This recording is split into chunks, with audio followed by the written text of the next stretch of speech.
Good morning guys, in front of me is Motorola Moto G32 and let me show you how to add fingerprint to this device. So at first open the settings, then find and select security and mark fingerprint.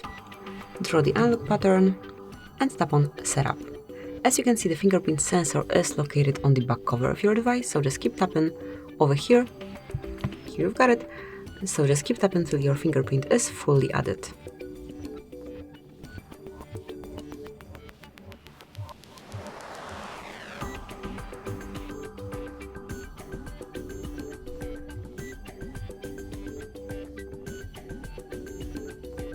Yeah, that's it. Tap on done, and from now on you can unlock your device with your fingerprint only.